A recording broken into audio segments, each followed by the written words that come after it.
Good evening and welcome to the March 20th meeting of the Parks Committee of Community Board 2. I'm the co-chair, Barbara Zoller-Gringer. Welcome to the meeting this evening.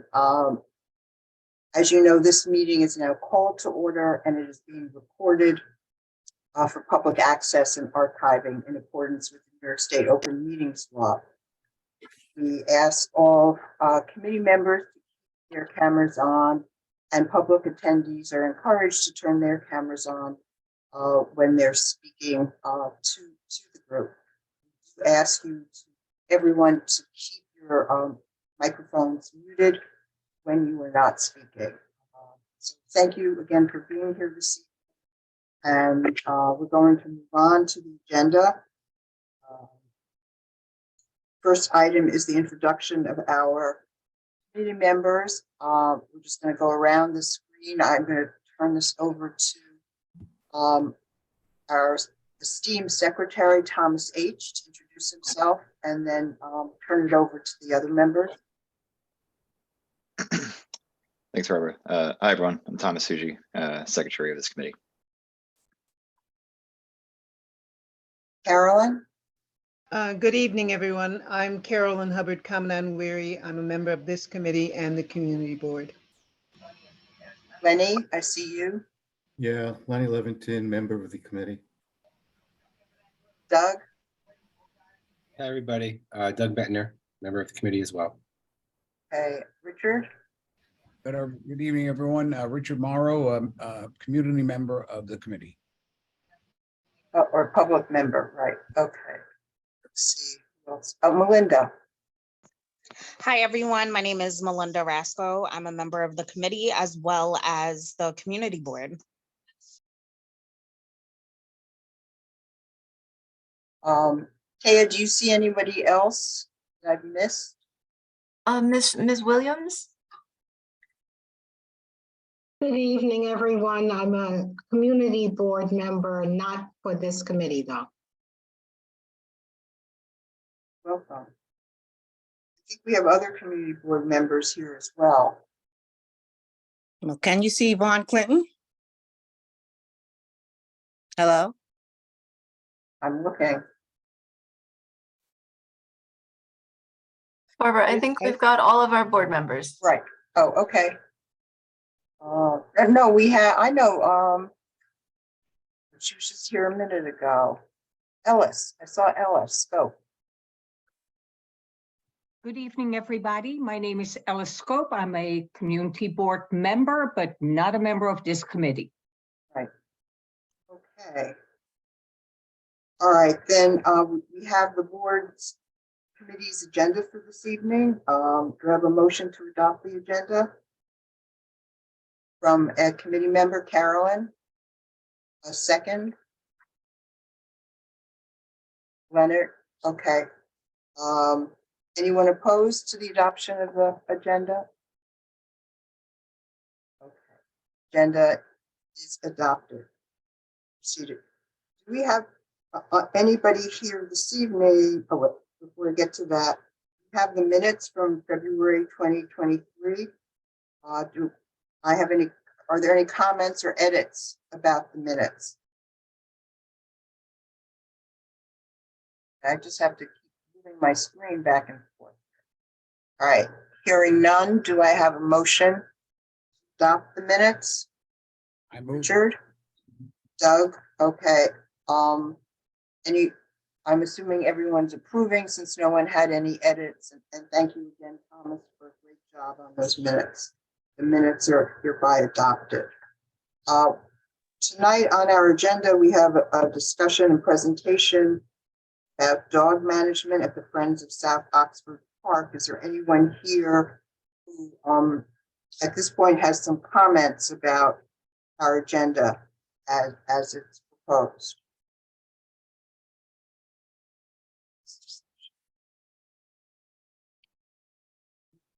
At this point, I'm going to turn the presentation over to the Friends of South Oxford Park. We've heard from them a number of times before, voice their concerns about various issues. I know they're very strongly committed to their park their playground, and this Friends group opens and closes the park every day.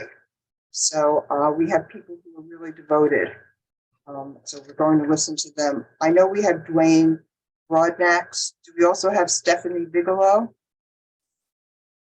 I saw Michelle Eiffel. Thank you for being here. Yes. And is Edward Marshall here? Yes, good afternoon, everyone. Andrew Marshall. Oh, Andrew, thank you. Yeah. Sorry that. No, that's all right. All right, so we're going to turn it over to the three of you then, and you have the floor. Mr. Broadnax and Chair Zoller-Gringer, office has assisted with the Friends of South Oxford Park is very well organized, as you will see in a moment. And the office has been happy to work with them. They've sent lots of information over. So I'm just going to share screen and set the discussion with a little bit of background about the Friends group. Okay, and it's my understanding that you're looking for us to issue a letter of support tonight or something of that ilk. I That is think correct. we could see how the discussion goes as well, because I am very pleased to say that Carmine Raimondi from the Parks Department is with us tonight. We appreciated that. Okay, let me know when you can see the screen. Yes. Okay. Mr. Broadnax and other friends of board members, please jump in at any time. I'm going to run through a few preamble slides, and then I'll stop at the end so you can explain what the photos are. So just to help everyone in the discussion tonight, place yourselves on the left. You see the little map of our district. On the right, you see the exact placement of South Oxford Park, which is just north of Atlantic at South Oxford. That is the image that most folks are probably most familiar with. It's a pretty iconic sculpture that has been there since the park reopened. A very brief history of the Friends of South Oxford Park timeline. It's located on the site of the former South Oxford Tennis Club, which was an event space that operated from 81 to 97.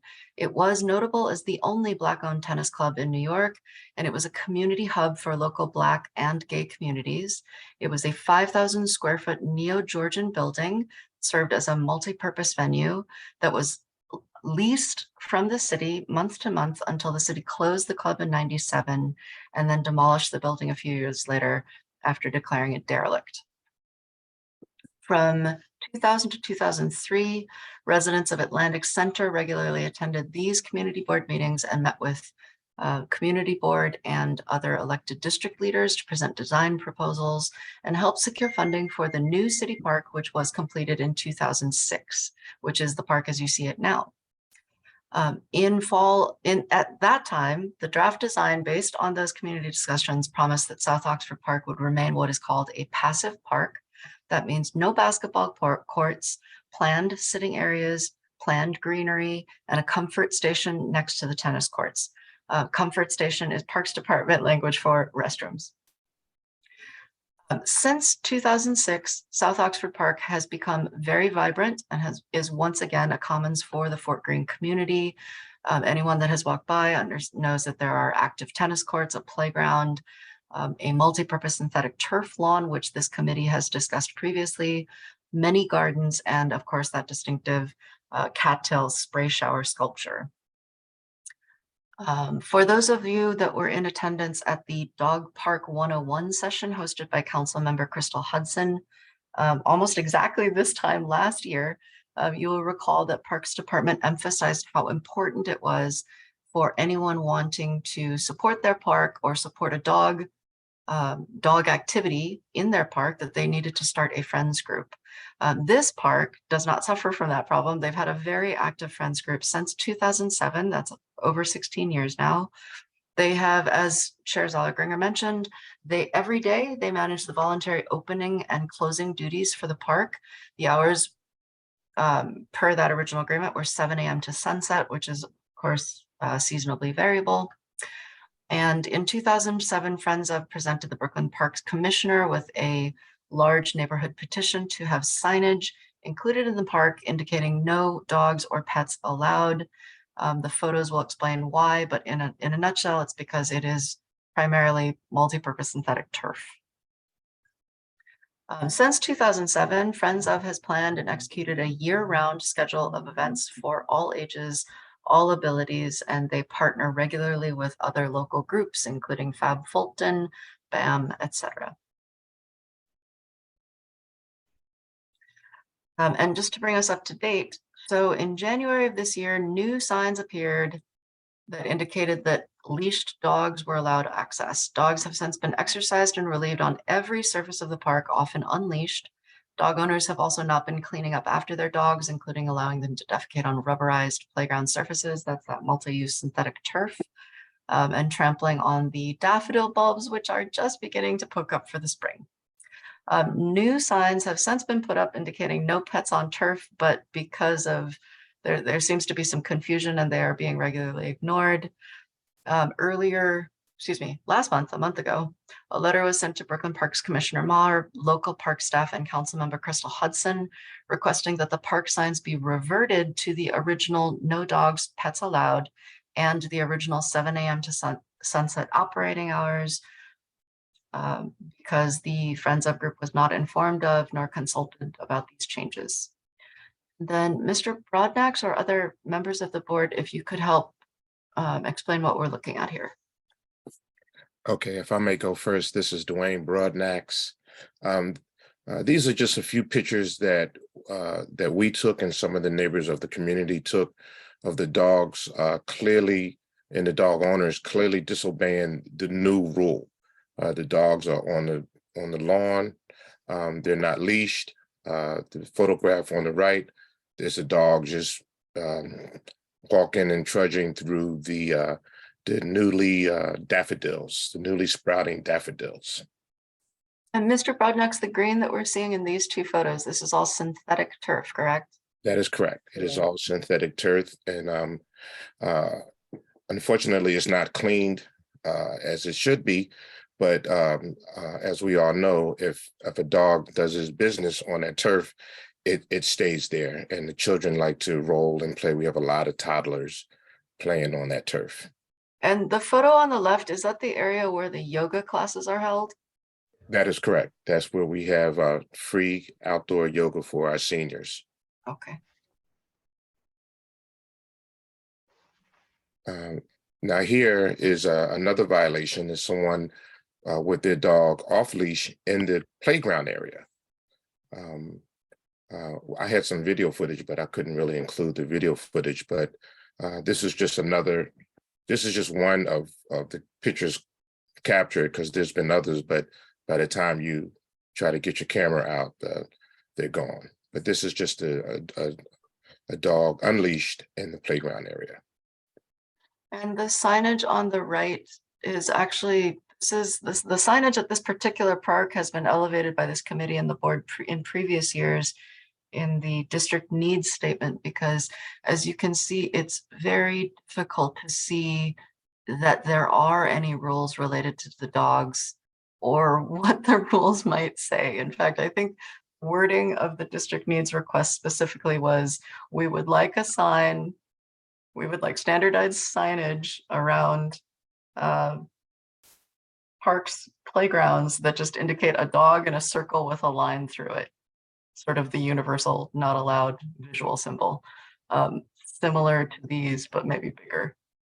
And I think that's the last slide. That is. Okay. Originally this slide, they had a sign at each entrance of the park with a dog and a circle through it, indicating that no dogs, no pets were allowed. And they removed that sign and put up the new signage allowing dogs into the park. And also, if I can add, hello, I'm Michelle Eiffel, the secretary of the Friends of South Oxford Club. Also, our park is regularly used by neighborhood children's programs, preschools. Also we are surrounded by several senior citizens' homes, Cumberland Gardens at the corner of Atlantic and Cumberland, the South Oxford Senior Citizen Nursing Home on South Oxford Street, and they regularly use the park as well, for taking outings with the children, and the children play on the turf, and the seniors can regularly be seen on the benches. As you saw on the previous slides, the park was designed at the community's request as a passive park, so mainly for seating areas and the greenery. Also, I should mention on Saturdays and sometimes Sundays, there are programs that will permit soccer playing by toddlers. And so they are regularly using the turf, and, having dogs doing their business on the turf is really going to be a serious health issue, and not what we envision our park to go into.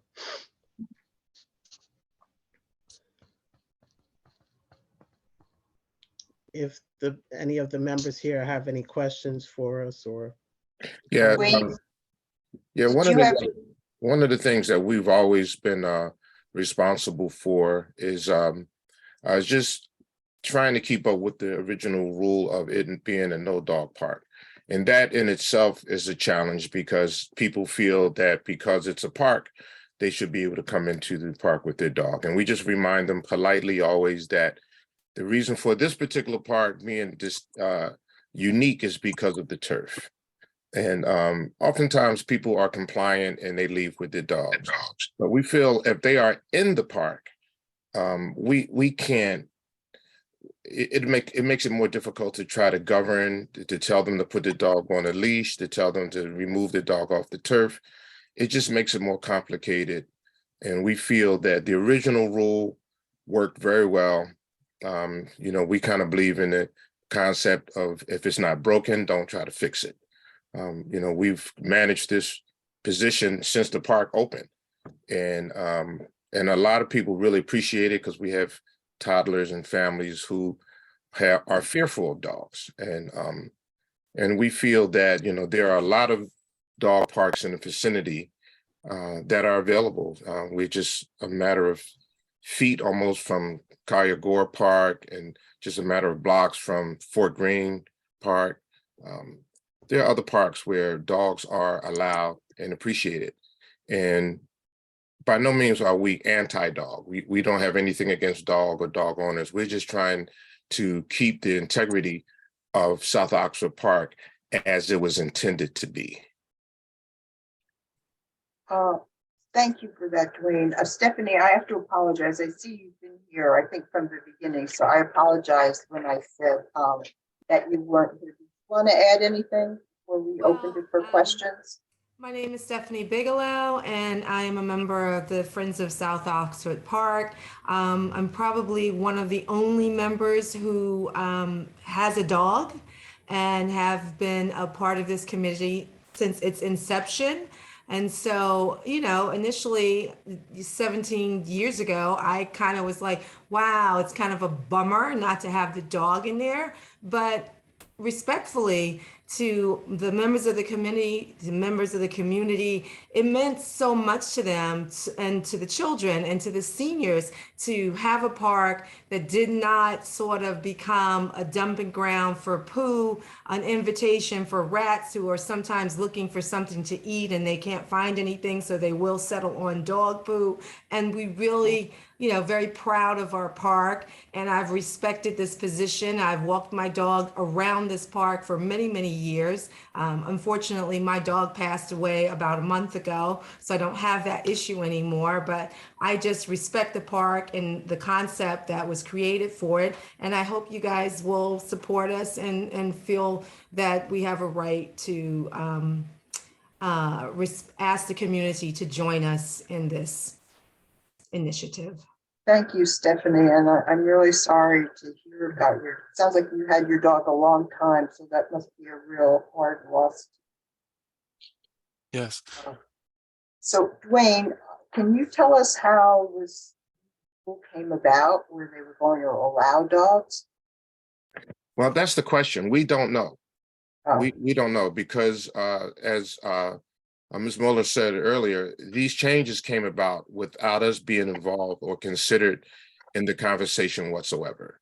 So it was overnight. One morning, I started getting a barrage of texts because our volunteers, we have about 20 amazing volunteers who open the park and close the park consistently. They're like a Swiss clock. I mean, sometimes we're late, but we're pretty consistent. And people started complaining because the time had changed to open the park. And I didn't know anything about it. And I live right across the street from the park. And I went and looked and saw that they had changed the time and changed the allowance of dogs. So we don't know how it came about. We assumed that perhaps someone who had a dog had some clout and made it happen. Otherwise, we don't know. Before we go further, I noticed that Carmine Mondi is here, as Taya pointed out. Carmine, you want to add something to the conversation here?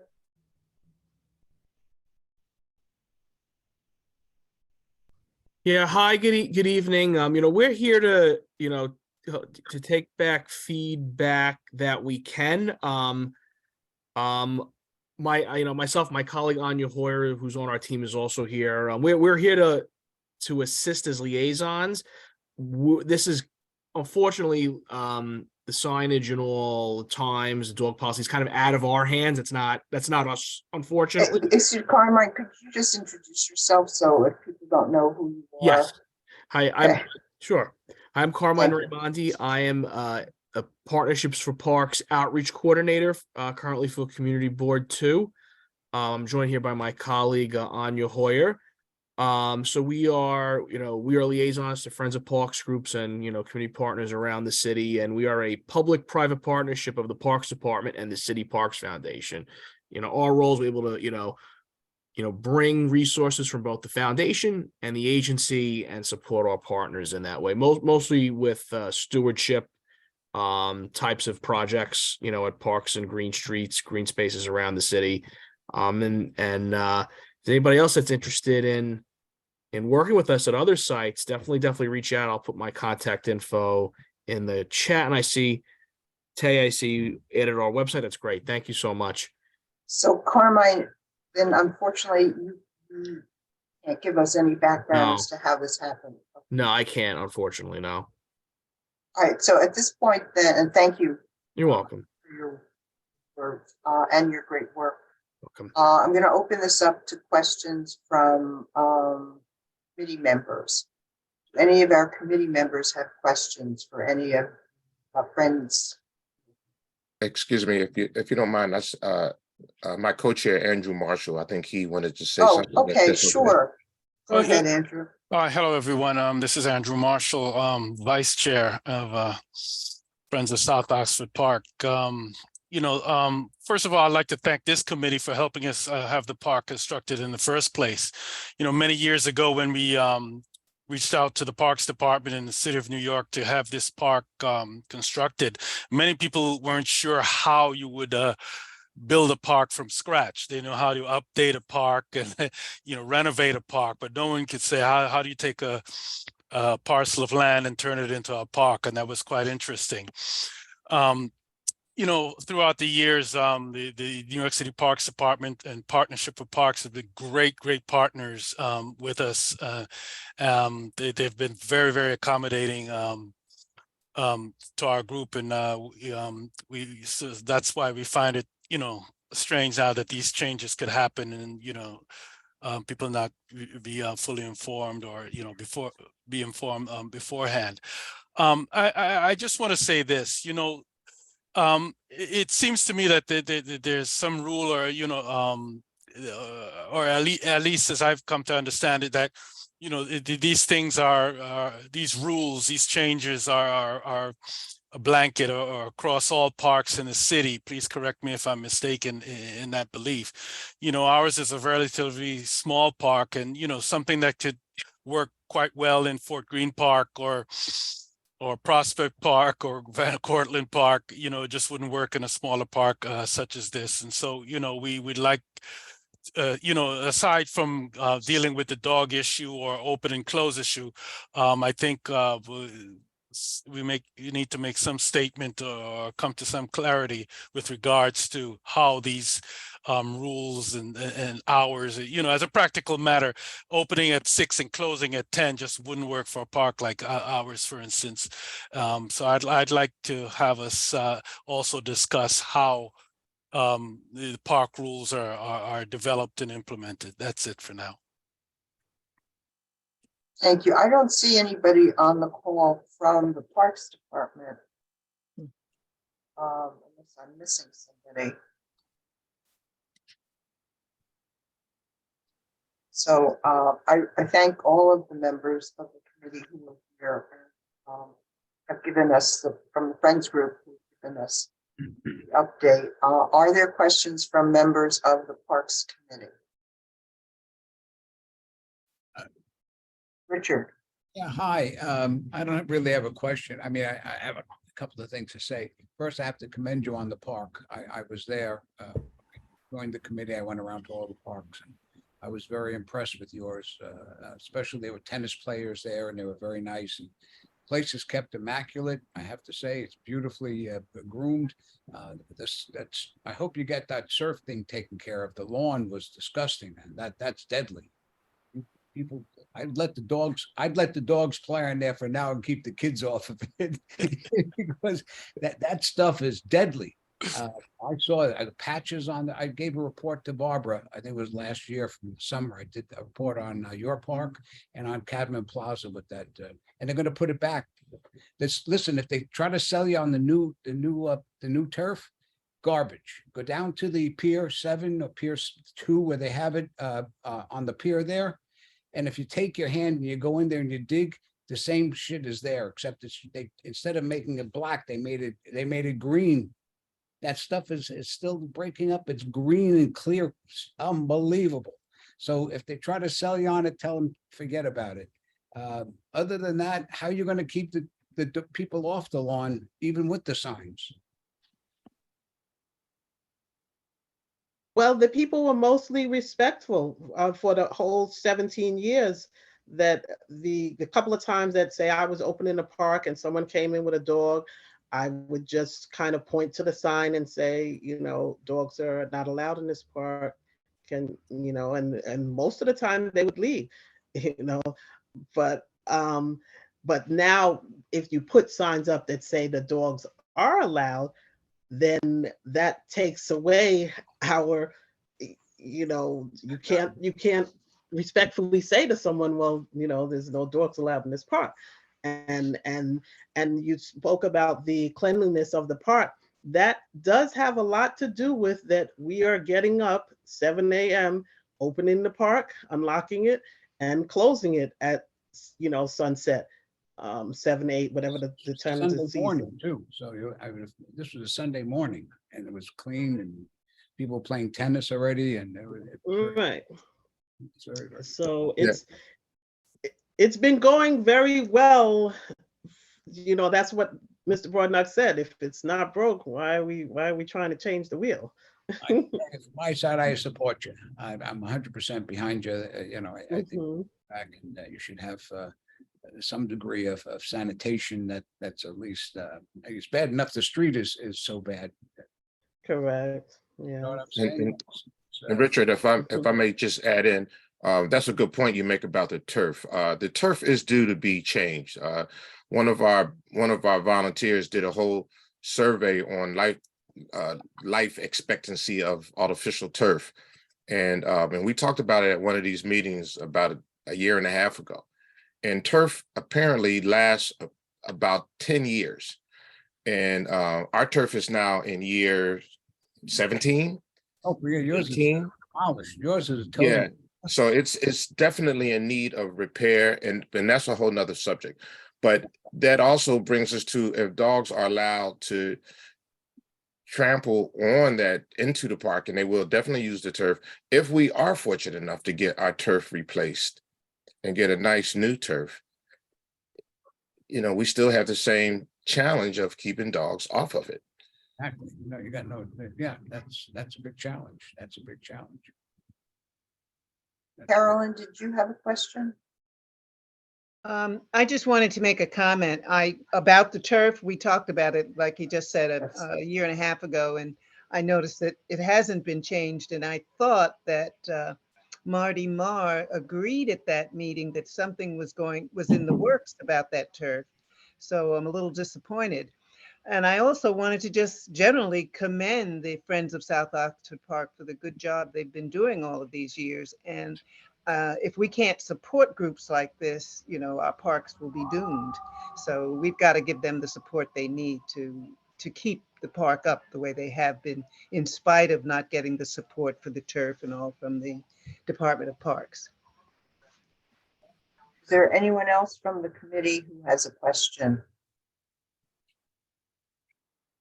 Is there anyone from the community board, member of the community board, who has a question? Cheryl Williams? Cheryl Williams, yeah. Yeah, as I'm listening, I'm really confused because if the park was designated from inception as a dog-free park, somebody put a sign up.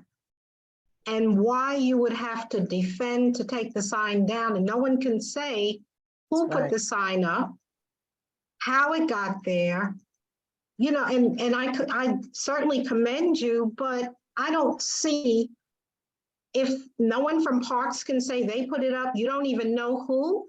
Why is there this need for so much of your time, energy, to get a sign down that apparently is illegal? What does the sign say? Does it identify whoever put it up? Was it an official organization? And that's where this should go. But, we're talking about something that is illegal and almost defending it as though there was someone had a right, and it doesn't appear to have been done correctly. So I'm confused. If I may chime in on that, it's a legitimate official Parks Department sign. I spoke with the commissioner about it, and he was aware of it. Okay. So it was sanctioned and approved by New York City Parks Department. And there was no input. And is there an expectation? Is there any legality to that? Because it's, from what you've described, it went from one status to another without any intervention. And that seems to be problematic. So I certainly would support going. I know I'm not a committee member, but it's outrageous. And anything that I could do as a board member, I would have the opportunity to vote and support. So thank you for at least explaining that, because I was definitely not sure. Thank you. Yeah, and clearly, this is Andrew Marshall. Clearly, this, there had to be a process for creating this sign. It has the name of the park on it, so it wasn't pulled out of a closet or storage and just hung up by accident. It has the name of the park on it. Someone took the time to hang it up, so Right, and someone that's the has to same- know why and how and this happened.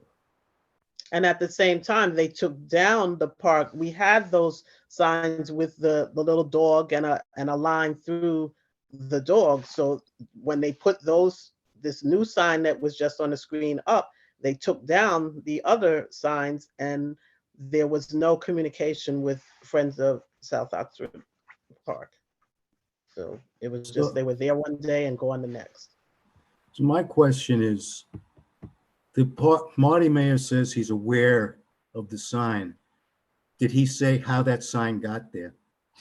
He's aware of it because it's a park department sign. Did he tell you how the decision was made? Obviously, he had to have been part of it. Yeah. He's the commissioner. Right. This is Dwayne Broadnax speaking on it. He did speak on that. Apparently, he said that there was some discussion about it being a dog park a couple of years prior to the sign being erected. I don't know what inspired that conversation or that decision a couple of years ago, but he did say that it was a conversation. It didn't happen overnight. but it happened overnight to us because we weren't a part of that conversation a couple of years ago. As far as the hours, he was saying that they just decided to make it available earlier to people and to close it at 10 o'clock just to make it more consistent with hours, because as it is, it opens at 7 a.m. and it closes at dusk, and dusk is different times depending on the season. So as you know, in the wintertime, dusk will be about 6:30, 7 o'clock. So that's when we lock the park. In the summertime, it could be 8:30 to 9 o'clock. So that's when we lock. So the commissioner said that they wanted some more consistency with it by making it 6 to 10. But he did say that he would consider changing that because we do support, we are the ones keeping that rule in play by opening and closing. He did say that he would entertain changing that if it was supported by the community board. Okay. Well, I remember at one of our previous meetings, not too long ago, a big discussion about your park and the dog signs with the slash going through it, no dogs allowed. It doesn't seem to me it was all that long ago that we discussed it at length. And for the parks and Marty Mayor, the commissioner in charge of all this, it doesn't hit me, it doesn't give me a good taste in my mouth that they did this so unilaterally, especially when we had a discussion of these issues and of that turf repeatedly. And it doesn't give me a good taste in my mouth. I mean, we've had discussions about having dog parks. Until recently, I thought it was Marty Mayor who brought that meeting to being last year, until a few days ago, within the past week, I said, no, it was Crystal Hudson's meeting.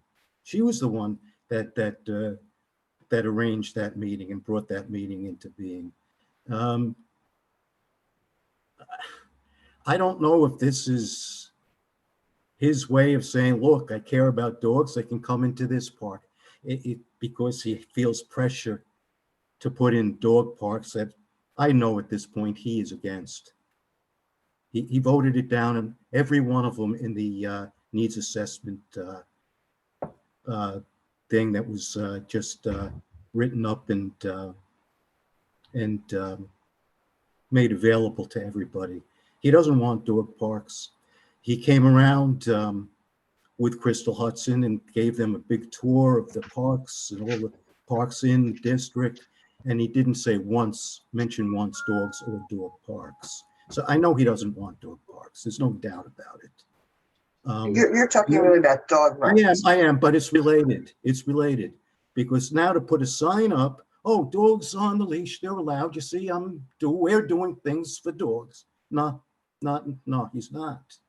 What he's doing is creating a bigger problem for South Oxford Community Park now. And it's unilateral, and it's a little, doesn't give me a good taste in the mouth. So yeah, I think we should write this letter for these people. I certainly remember at least two distinctive conversations we had about the turf. I don't remember talking, going into the issues about the hours or the no dog parks. Certainly have been impressed with the Friends group here. It's really a shining example of what our Friends group can really do. Part. Melinda, I see you have your hand up. Member, so let's hear. Thank you. So looking at the sign, it kind of looks like one of those signs where people see, but they often ignore. It's kind of like jaywalking, so to speak, where you're not supposed to do it, but people do it anyway. And the differentiation between people not doing something and doing something is often enforcement, one, and also understanding the importance of why it should not be done. with that, I ask, what are other districts and communities doing with regards to enforcement to ensure that dogs are not misusing, or people are not allowing their pets to misuse the park in terms of enforcement? Because maybe we might want to incorporate those ideas, the ones that work, here. That's a really, I could help with that, Chair Zeller-Gringer. That's a really thoughtful question, Melinda. I can't speak per se for other districts. I will say our district happens to be incredibly dense, both in terms of residential population and numbers of dogs and numbers of small pocket parks.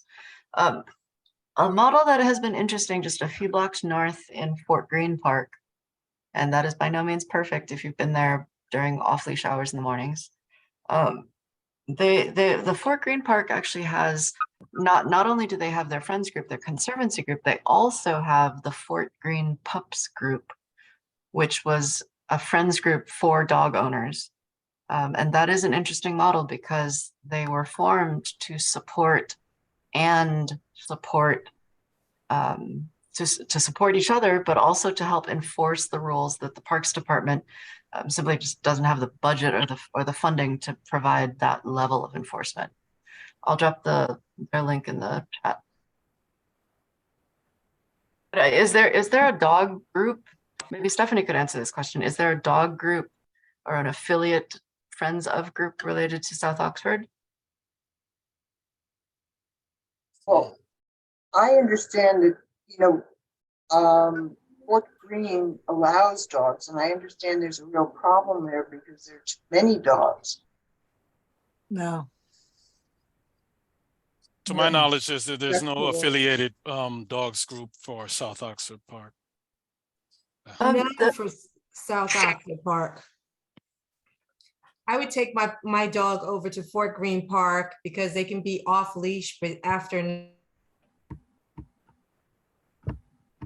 It froze. You froze a little bit, Stephanie. I can share the screen in the meantime. So just as an example, so some of the benefits of having a specific dog friends group, right? They have independently done some fundraising. Apologies, I got to move all of these Zoom controls. Independently done some fundraising to purchase additional trash cans for the park. They've installed bag dispensers and keep them full. They volunteer for their own park cleanups, park plantings, and drainage projects. They have done all these things. One of the more recent things that they've just actually purchased and installed a bunch of steel job boxes that are just full of dirt. So if your dog digs a hole in the lawn, there's a box a few hundred feet away where you can just get some dirt and fill the hole up. So those are some ideas that have come out of, like I said, so the Park Friends group is typically involved with recreation and human activities. And this Fort Greene Pups group is specifically involved with dog activity. Well, unless I misunderstood, I don't think that the group wants dogs in the park. Up until now, they've been able to keep the park the way it was because there were no dogs. That is correct. That is correct. We would like to keep it as it was, make it a no dog park, no pets, so that we can continue to do the work that we've always done. And additionally, the fact that Fort Greene Park does allow dogs and it's a mere 4 blocks from South Oxford Park. So it's, there is a place for where dogs can be unleashed and romp in a park that's a mere 4 blocks from South Oxford Park, which if it was returned to a no dog park. And even Kyla Gore Park, which is a smaller park, but that is 1 block away, and that park also allows dogs. As you mentioned, you get a lot of young children in this park, so I could see that as a strong reason not wanting dogs or at least during the hours that the children are there. Belinda, I think you had your hand up again. Want to say something? Yes, I did. Thank you. I think it was Stephanie who just said that there is a park about 4 blocks away from this one. I just want to make sure that people understand, and I'm sure we all know this. Community Board 2 is changing. The demographics is changing in terms of more younger people moving in, people who may not necessarily have children but have pets, and they definitely want a space to be able to walk their dogs. But at the same time, I understand how humans are saying, well, we want a space that's autonomous to us. So what do we do? So I guess my question is, how can we work to find a healthy middle ground so that then the humans can have what they need, the animals can have what they need, and we can ultimately coexist without there being necessarily such, a divide where people are ultimately frustrated. Because I get it, not everyone is a pet lover. Not everyone wants to see dogs. Some people just want to have a place for them to play and do what they do without pets. But how can we find a way to ultimately coexist? Understanding that the community is changing, more and more people are having pets, which is their prerogative. But what do we do? So do you think, though, that coexisting, that Kyla Gore remains a dog allowed park when that's a block away, and South Oxford remains a people only park? Is that a coexisting that you think as a member of this board would agree to, or? I mean, that's an option. If there's one that's very close where you can say, okay, this one is for people, but there's one right across the street or 2 to 3 blocks away that allows people and pets, as long as it's, a healthy walking distance and you're not, needing to walk what feels like a mile, then I think that's a fair, healthy way to coexist, in addition to there being kind of like what Fort Greene has, if this could be started, the pups group that's healthy to have the enforcement within the humans only park to say, we have another park where you can have your pets and they can play and they can do what they do, but this is for humans only. I just want to find a way where we can have a healthy balance, a healthy synergy, while respecting the fact that one park is autonomous to humans, another park is for both. Right. Well, I think that's what I agree. I can agree with that as well. And that is one of the things at our board meeting we discussed. Kyla Gore is literally 1 block, and not a long block. It's 1 short block away. So, is it 1 or 4? Because I know someone said 4. Oh no, that was me speaking. Okay. Fort Greene is 4. Kyla Gore is a half a block up on Fulton Street. Fulton and I don't know Cumberland. that there's any law that would prohibiting dogs in a state park. Ellis, I noticed you wanted to say something. Yes, I joined here tonight because I'm interested in the broader topic of dogs and parks, because there's a lot of pressure around that. But I also do think that we're talking about kind of 2 issues here. There is the specific case, and it's very specific, South Oxford Park, right? It's been in business a long time. It is a great place. I have been walking through South Oxford Park for years and never knew the background. Now I'm going to love it even more.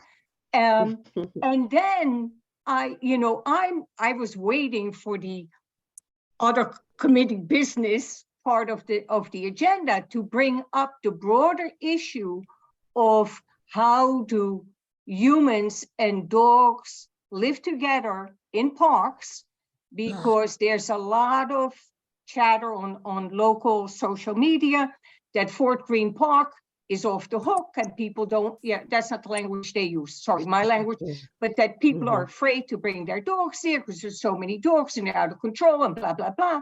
And I also walk by Kyler Gore Park a lot. And that is turning into a de facto dog run. And it has some of, and dogs are off leash all hours of the day, all hours, like 8 o'clock in the morning till like 2 p.m.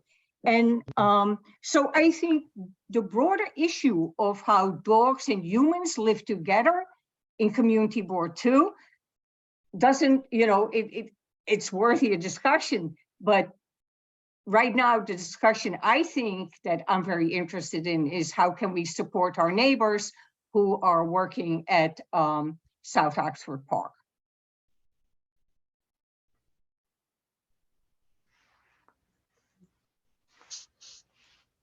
We appreciate that. Any other community board members who want to speak? Oh, Thomas, go ahead. Thanks, Barbara. I'd like to just voice my appreciation for the Friends group. I think what the work you do is very important. After listening to everyone, I would tend to be on the side of the Friends group. It does sound really concerning that the Parks Department changed the rule without informing the Friends group, especially since they've been a steward for the 16 years that they have. My one concern, I would say, is there seems to also be a pushback against the extended hours. I think extending hours for parks is generally a good thing. There's documented mental health benefits for people to have access to parks. Not everyone can access to park between 7 and sundown. I've spent many a night as a teenager in New York City hanging out in the park after sundown, and I was respectful, and I appreciated having that access. So I was wondering if there's a specific reason why the Friends group is opposed to the extended hours. This is Andrew Marshall. As a practical matter, since we volunteer to open and close the park, going out there at 6 o'clock in the morning or 7 o'clock in the morning is not so much of an issue. But if you have to go out there at 10 p.m. at night to close the park, that could pose problems. Even at that hour, having to tell people, well, we're closing the park, sometimes, and the later it gets, the bolder people get sometimes, Right. Asking the teenagers to leave the park, or some person who may decide he wants to spend the night in there, because unfortunately he or she doesn't have a home, that's an issue, because there are 1 or 2 people that we've had to ask to leave, at closing. In the wintertime, 10 p.m. is a very late hour to be out there closing a park. It's very dark. So for safety reasons and, practical reasons, 10 p.m. is just a little bit too late, we find, that's it. I just want to add, Andrew, the other thing about it too, with regards to safety, the park doesn't have there aren't any real lights in the park. Right. So when the sun is not up at 6 o'clock in the morning in the winter months when the sun hasn't come up, or, late summer, winter evenings, when the sun is already set, it's kind of dark. And typically the way our membership works is the women tend to do most of the opening in the morning and the gentlemen close at night, because, the gentlemen are assuming that maybe there's somebody in the park that they may have to speak to. And so to avoid any sort of altercations, making us feel safe, we go in the morning, they go in the evening. And I have to tell you, there's certain mornings at 6 o'clock in the morning, I'm a little concerned. I live right across the street and I'm kind of like, all right, I used to take my dog to open the park with me, not go into the park, but to kind of keep me company in the morning while I open the park in case, things happen. So I err on the side of caution. I prefer to open it when it's bright outside and I can see. That's just me. Could I follow up and just ask, is it typical for a friends group to be responsible for opening and closing a public park? Or is the Parks Department usually in charge of that? That's a great question. I think I knew when we were involved, Stephanie and all of us actually were involved with opening, with coming up with this idea of opening and closing park. We were told about 1 or 2 other parks in Manhattan that had that same type of arrangement. But so typical, I don't think it's typical. And as far as your second part of who does parks generally, I don't know the answer to that. If they lock up, like if we couldn't lock it up at 10 o'clock, I don't know if it would be locked, or I'm not really sure. I can't answer that. Yeah, does the Parks Department have the staff to close every park by 10 p.m.? Really, I don't know. Is there anyone from the Parks Department here? No. There doesn't seem to be. Okay. Unfortunately. Carmine, do you know about? Hi, I'm opening and Anya. closing? I'm from Partnerships for great. Parks. I'm just joining in to hear your conversation. I'm here very informally, but if you did have a question, I'd be happy to answer it, or certainly to take it back. Thank you, Anya. I think the question was, does the Parks Department actually open and close playgrounds and parks every day? Yeah, absolutely. I mean, there's each park playground, as I understand it. This is outside of my area. We work more with the cleanups and all the other stuff, but there's different relationships with each park. So a lot of parks do have volunteers that step in to fill that role. There's there are sometimes caretakers as well that are responsible for an individual location. But we'll certainly, I'm taking notes, and I know Carmine is as well, so we can take this back. So thank you for that, Anya. When you say caretaker, what do you mean by that? They have staff members. There are community members, sometimes parks employees who live in the area who are responsible for that duty. But each park has its own specific opening and closing, and some parks don't have that at all. So I would imagine that's maybe the case here, where the volunteers step in. They may not have that staff person available. Thank you. All right. I would like to, it's not easy to get a dog run. We've had lots of discussions about that. I want to give anyone, I think we've heard from the committee members and the community board members. So I want to give people from the public, if anyone here from the public wants the opportunity to speak on this subject, raise your hand.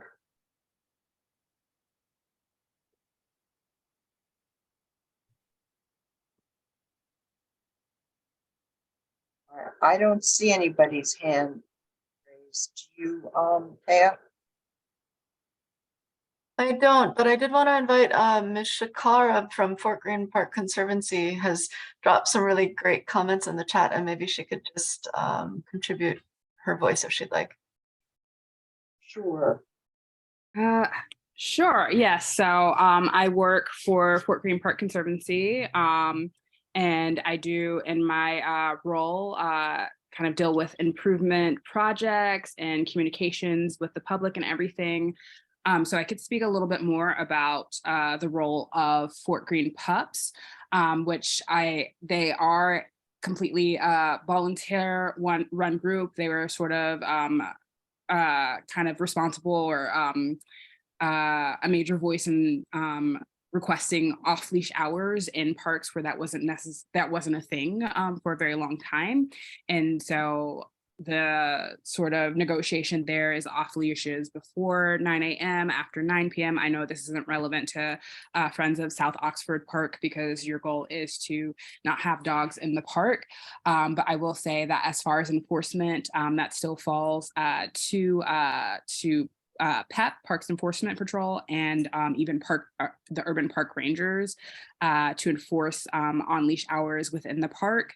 And that is something that we are continually struggling with within the park. And so we're also sort of like working on ways to do better, to better engage dog owners within the park on why things are the way that they are, why it's important to sort of like follow these specific rules, which is really in alignment with this is a park that is shared with people and pets. And so there's sort of like, as you guys, if anyone's been in Fort Greene Park during off-leash hours, you kind of see how many dogs are in the park and how it, unfortunately, for a lot of people it doesn't necessarily become usable for people who are there just as people and not as dog owners. And so it is, as we're kind of discussing in the chat, it is sort of like this weird, interesting balance, because we at Fort Greene Park do love dogs. In fact, I'm sitting next to my dog right now and I bring her to the park. It's one of her favorite parks and everything, but there does have to be some sort of balance. And I do understand sort of like what Friends of South Oxford is speaking on, because we do have areas within Fort Greene Park. We have a lot of requests for spaces that are dog-free always. And so that's why we have passive lawns. The passive lawns aren't, dogs aren't supposed to be on those lawns. So people have this safe space where they can picnic and lay out their blankets and roll down the hills and so on and so forth. And even then we have difficulty with enforcement of that. And because of this thing of like off leash happens at this time, on leash happens at this time, and we don't really have good signage in the park, we do have some issues with communicating with the public around that.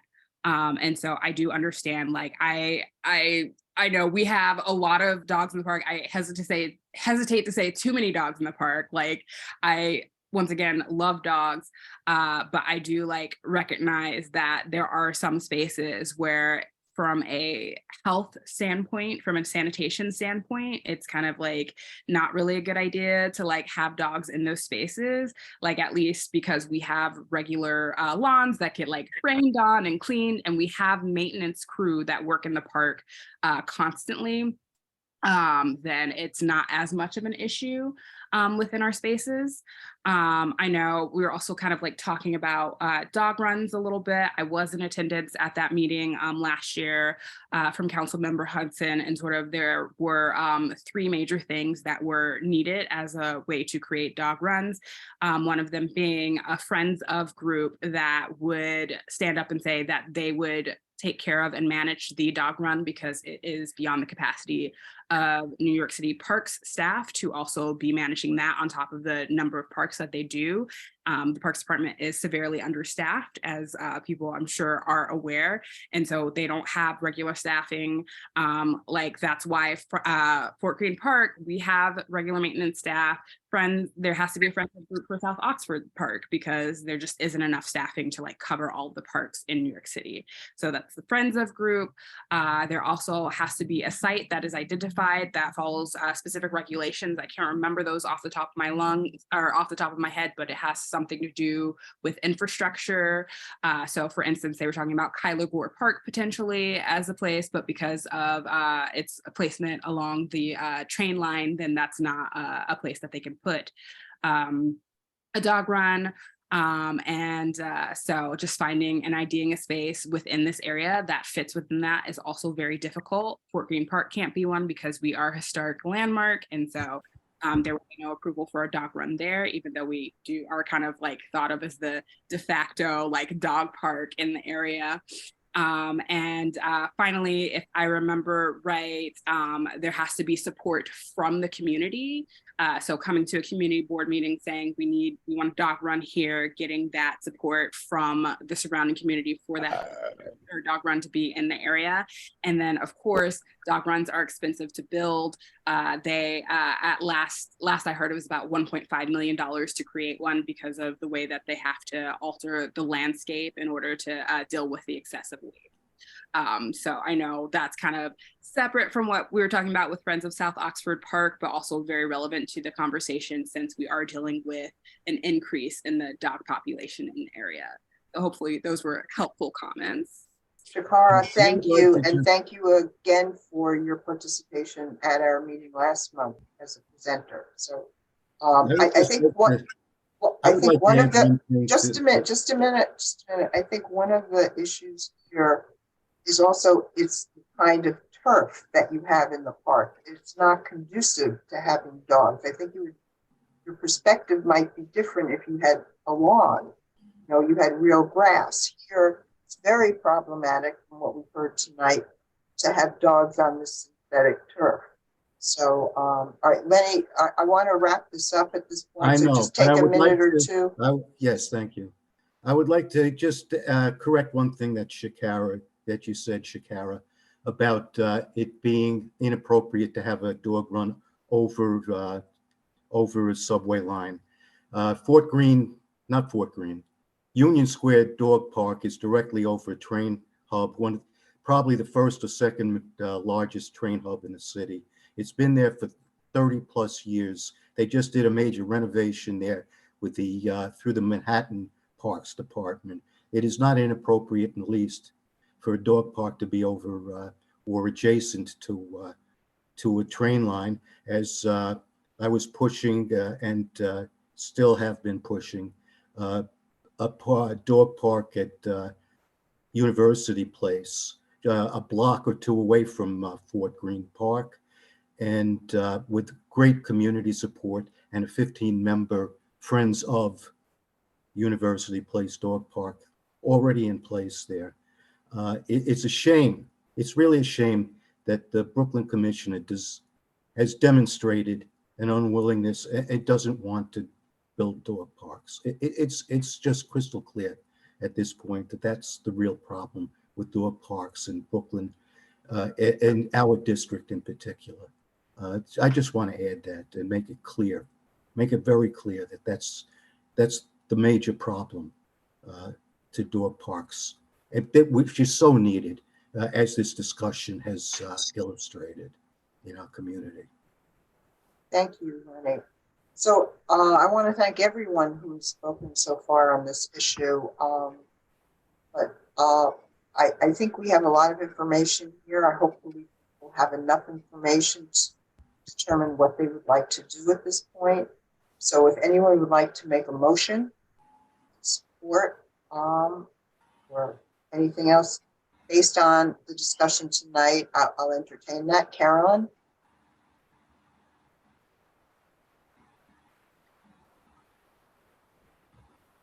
You're still on. Okay. Sorry, yeah, I had trouble unmuting. I think that we've had enough discussion about it, and I think that we're going off topic. We need to be supportive of what the Friends of South Oxford Park came to us to ask for, and that was support to have the hours revert to the 7 a.m. till dusk, and the no dogs in the park, no pets in the park. Are we talking about dogs or pets? Well, I guess pets in this case. It's not just dogs. Yes, you're right. You're right. The sign was no pets. Exactly. Oh, it was? Oh, okay. Mhm. Do I have a second to that motion? Second. I'll second. Okay. Any discussion on the motion? Just check here. Okay. All in favor? of the motion? There's a hand from Thomas. Sorry, Barbara. Oh, I'm sorry. I didn't see it. Go ahead, Thomas.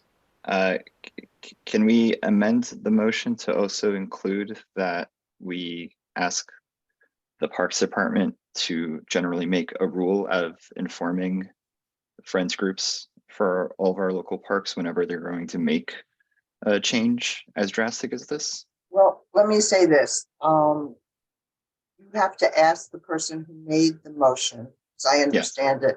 I don't disagree with that. Well, let me just finish. You know, if she'll accept a friendly amendment. The other thing is we're being presented with a specific park, their specific concerns. Maybe the way you want to frame, I want this to be successful. And really what we're aiming for here is that hours be changed and the no pets rule be enforced. And now bringing in, going way beyond this, if you want to, I would recommend, perhaps you want to say that in this case, if the park department wants to do something, since there's such a vibrant, active friends group here, they should consult with the friends group and maybe even the community board, or let's focus on the friends group, because they're such an integral part of this part. You know, if the friends group wasn't here, think how much more work the Parks Department would have to do, just an upkeeping of this park. So I think if you want to rephrase, obviously you can do it any way you want and ask Carolyn if she would accept it, but I think if you gear it to this part, that the Parks Department should deal with the friends group here, it might have a better chance of being effective than if you ask for it citywide. But that's just my suggestion. Sure, I think that's a great point. So if I were to amend my amendment request, it would be to, because of the Friends of South Oxford Park's strong relationship to the park and their stewardship of it, that they should be informed by the Parks Department whenever changes are made to the park. I certainly agree to that. Proposed changes. Sure, yeah. Okay, all right, so the motion then we're voting on is to support the return to the hours of 7 to dusk, to reinforce the no pets rule, and to ask the park to consult with the friends group here before they enforce any new proposed changes to the park's governance. How's that sound? That sounds great. All right, so all in favor, raise your hand.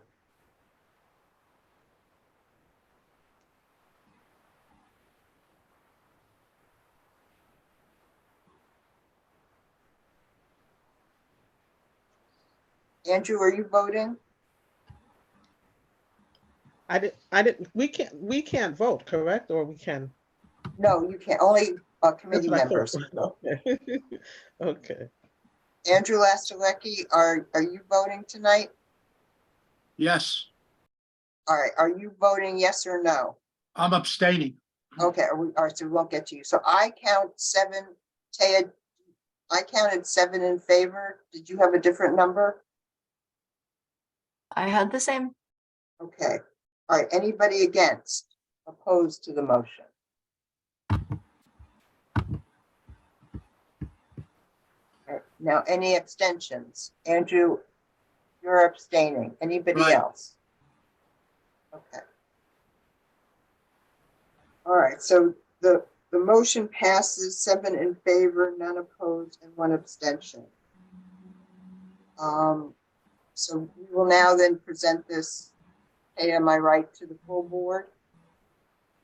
That's correct. Okay, and so, you know, please keep us posted if anything happens in the interim.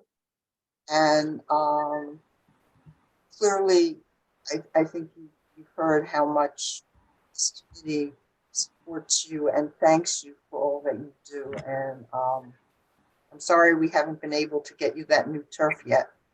So but thank you for being here tonight. And we hope we can give you more positive results as we move forward. Yeah, well, Madam Chairman and the members of the CB2 Parks Committee, we thank you very much for hearing us out and for supporting this cause. Thank you very much, and everyone have a great night. Okay. And of course, you're welcome to stay, but if you need to leave, we understand. Thank you. Yes, thank you. Thank you. Thank you very much. And look, for those of you who haven't visited the park, we have a full schedule for this summer, so keep an eye out and hopefully you'll join us. Thank you. Thank you. All right, now we jump to the chairperson's report. That would be me. I don't have too much to say. I wanted to mention that at our last meeting, I spoke about the program they were going to have at Garden.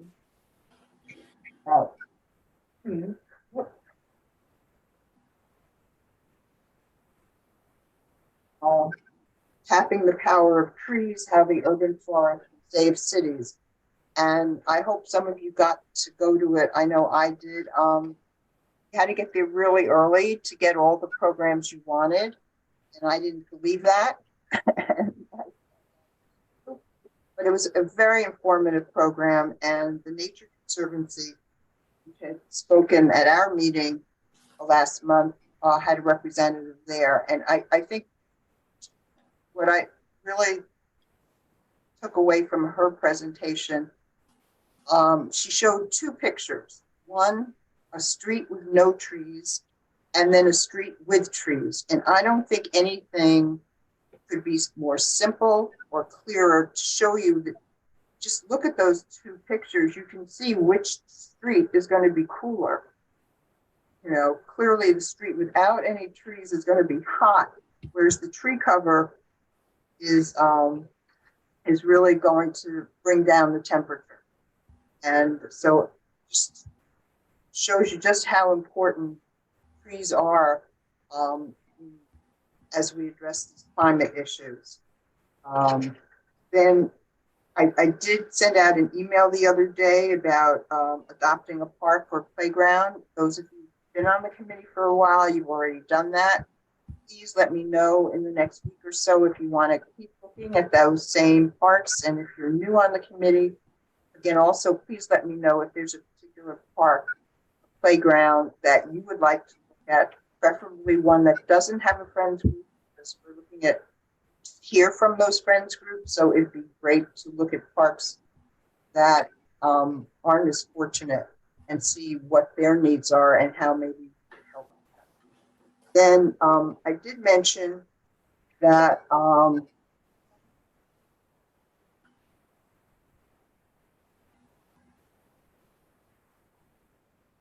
various statistics, data on that is readily available and affects the work of the committees. I don't know if anyone here thinks that that might be something related to parks. When this was suggested to me, nothing really jumped to mind to me, but I don't know, Richard, you might be someone who might have a suggestion at hand because you're, I think, more in tune. You know, I don't see us counting trees because the city has been doing that. So I don't know, just to monitor something to see if things are changing in some respect. If someone wants to watch the temperature, see if temperatures are, what's going on with the temperature or anything of that ilk. Of course, Lenny, you might want to count the number of dogs that walk around on a certain street for a certain time of day. I think you've already done that kind of thing. I've counted the dogs in a 2 or 3 block radius of University Place, and that number is only going up since I did it last summer. So why don't you think about that? If anyone has some suggestions, and then of course might be willing to do that.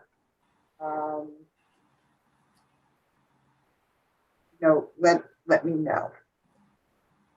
Then I think that's about it for now. Again, if you have any ideas for meetings coming up, please let me know about that as well. That would be great. And then jump to number 8, which is other committee business. Is there anything any committee member wants to bring to our attention this evening?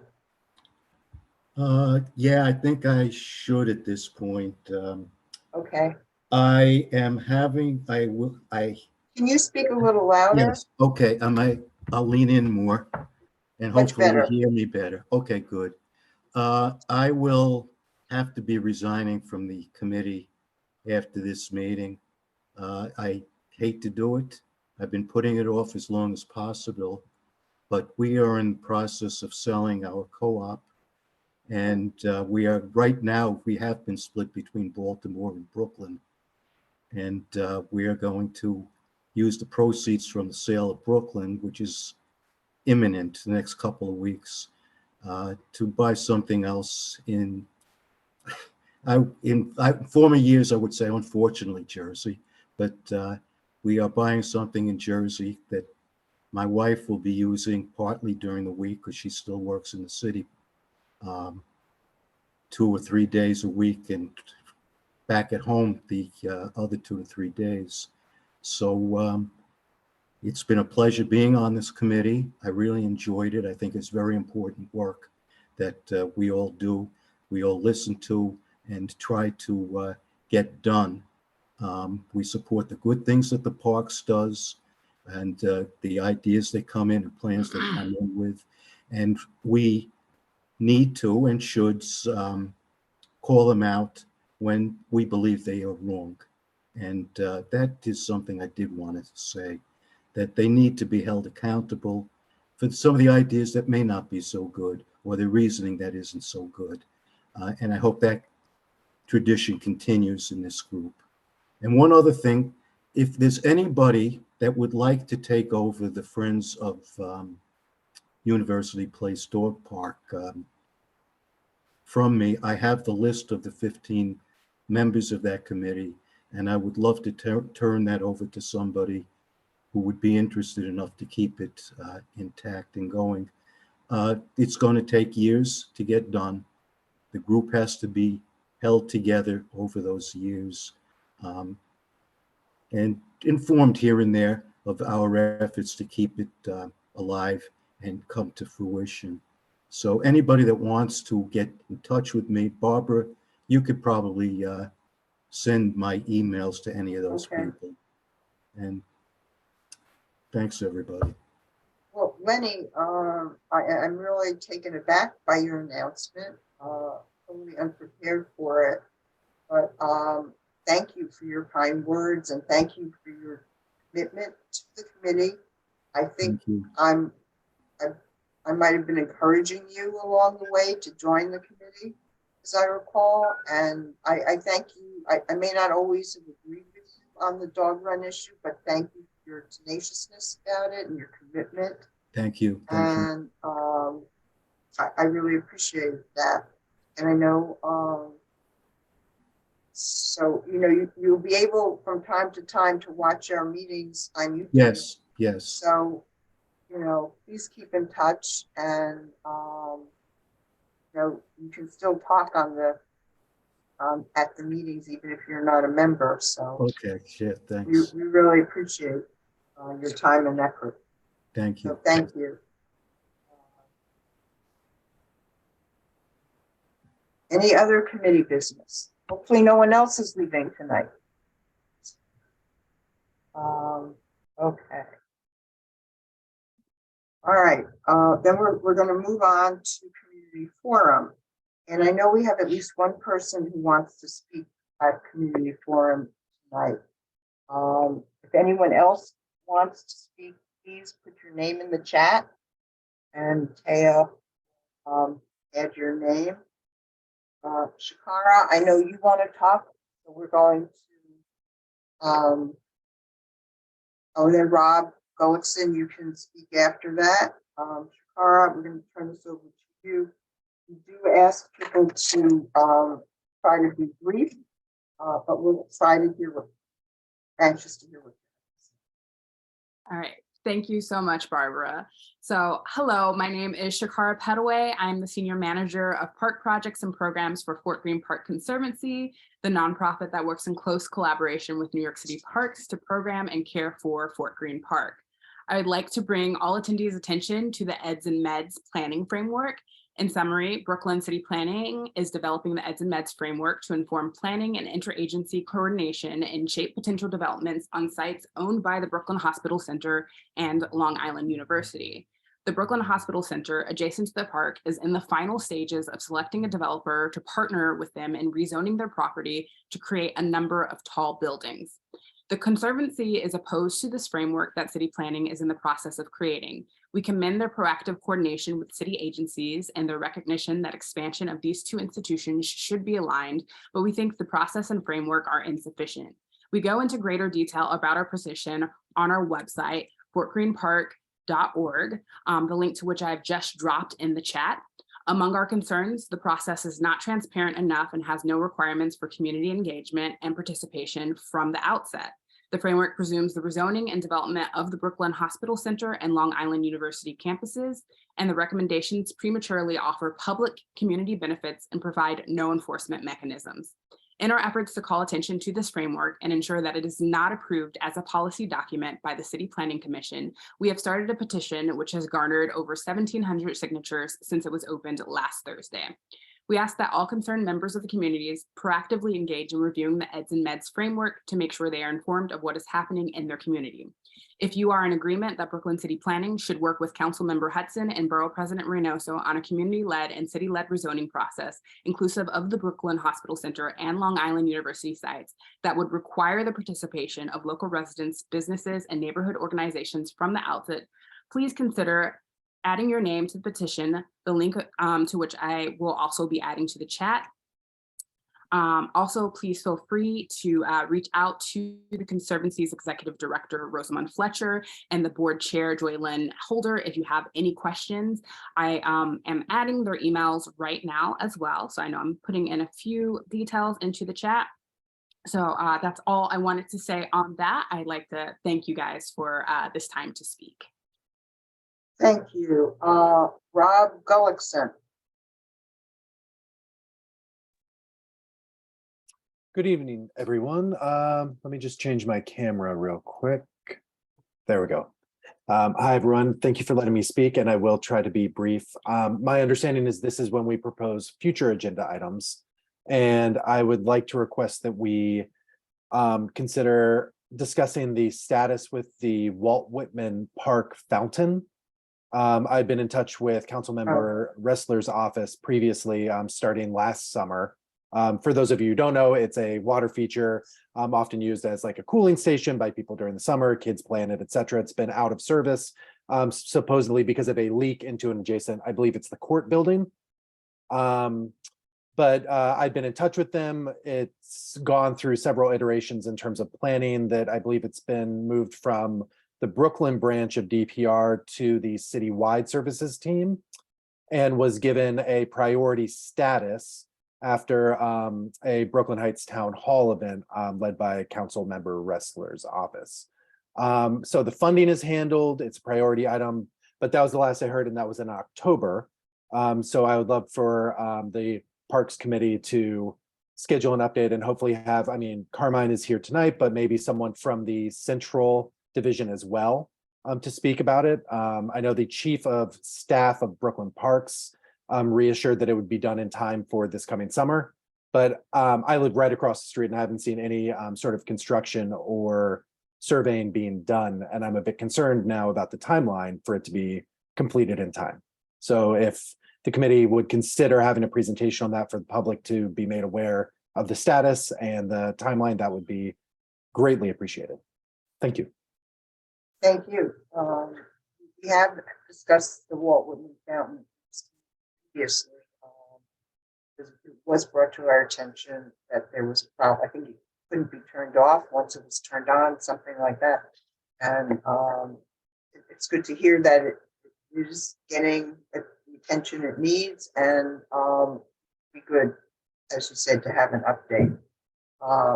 Anyone else for community forum?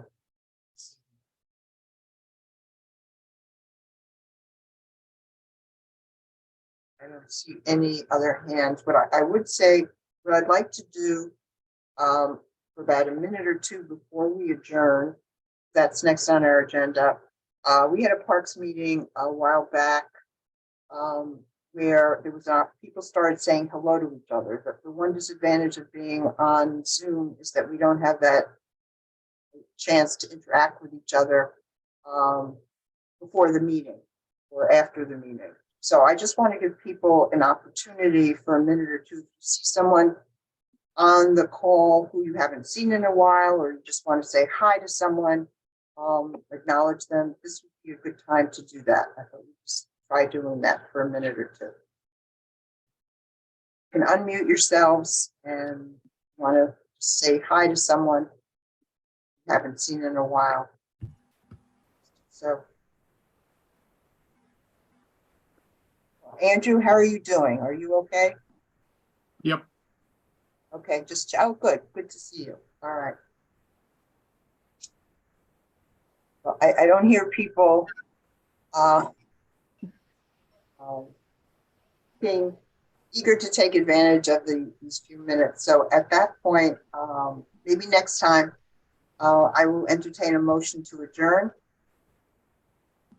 Andrew, second. Richard, okay. I'm assuming everyone is, all the committee members are in agreement with motion to adjourn. So with that, we will hope to see you next month, and take care and enjoy. If you're going to be celebrating a holiday between now and then, I hope. Thank you.